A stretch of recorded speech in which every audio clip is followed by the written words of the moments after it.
Have you guys ever gone online and saw a guitar for sale that seemed a little too good to be true?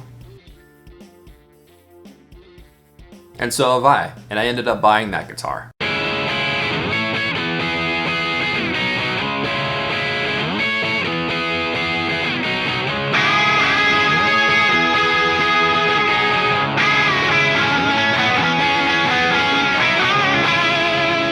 Today I wanted to break down for you guys what exactly it means to buy one of these guitars off these third-party sites and what to expect when you get that in the mail.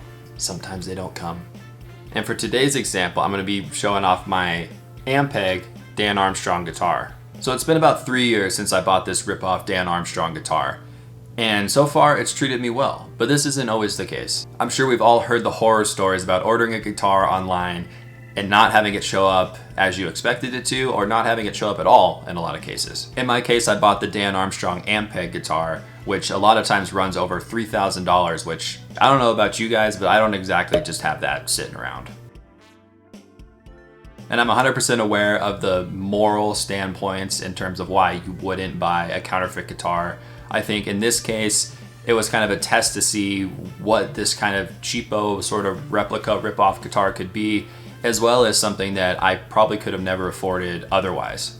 This is purely a demonstration on what the process of buying them is like. So let's talk about some of the good parts of buying one of these replica guitars. For one, you can get an iconic design at a really affordable price, so you can really play what your favorite guitar heroes are playing without breaking the bank. For example, my Dan Armstrong, when I first saw Greg Ginn from Black Flag playing, I thought that guitar is like the coolest thing I'd ever seen, with the acrylic kind of plexiglass body, and I just knew I really wanted one, but I knew it was out of my budget. Another pro is that sometimes these guitars do really sound pretty good right out of the box.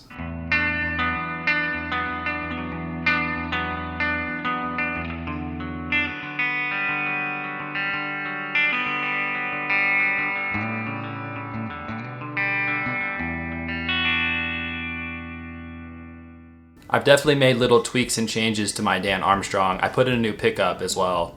But sometimes getting these guitars, it's not any different than buying something at your local shop or at your local guitar center. They might have just as much cosmetic damage or needed fretwork as any guitar would.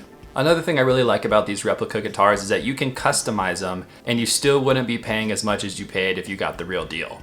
Usually straight out of the box, the strings are pretty bad, the pickup is kind of not so great, but if you spend a little bit extra money, these guitars can really be truly a workhorse. I've used my replica guitar in the studio as well as on stage, and it's held up at both. So let's really break down why you should not buy a replica rip-off guitar. And really the number one overall reason is you have no idea what you're going to be getting in the mail, if anything at all. None of these sites that you're going to find your guitar on are going to have any sort of customer service. There's going to be no return policy. There's going to be nothing like that. So whatever you get in the mail is really just what you get. It's not so different from when you buy something on wish.com for 5 cents and it turns out to be that big. Another thing to be weary about with these kind of guitars is the resale value is basically none. Not only is it immoral and wrong to sell a rip-off Gibson guitar as a Gibson, but you're also not going to be able to know how much your guitar is actually worth when you sell it. Another lame reason to get a replica guitar is, are you trying to trick people into thinking you have a real Gibson Les Paul when you really don't? I know that brands sell, but also there's so many amazing guitarists out there that play $100 guitars. It's the most cliche saying, but it's all about the player. It's not so much about the gear. And I totally understand this can sound preachy coming from a guy who did in fact buy a rip-off replica guitar. And as I said, the reason I bought that guitar was just purely to have one guitar in that shape and style, and it's also something I'm never gonna sell. Another important thing to note as well is that even if you do receive your guitar in the mail, most of the time this is just cheaply made junk. My guitar had super sharp frets, it had really weird wiring that had to be totally redone, and the pickup may as well have been a bar of soap and not a P90. At the end of the day, buying a replica guitar comes down to one thing, and that's your comfortability with uncertainty. You might receive an awesome guitar that just needs a little bit of tweaking, or you might receive something that's a total piece of junk that might be unsalvageable. And then there's always the chance it gets held up at customs and you don't get anything at all. I hope you guys got some insight from this video, so please like and subscribe below, and I'll see you guys next time.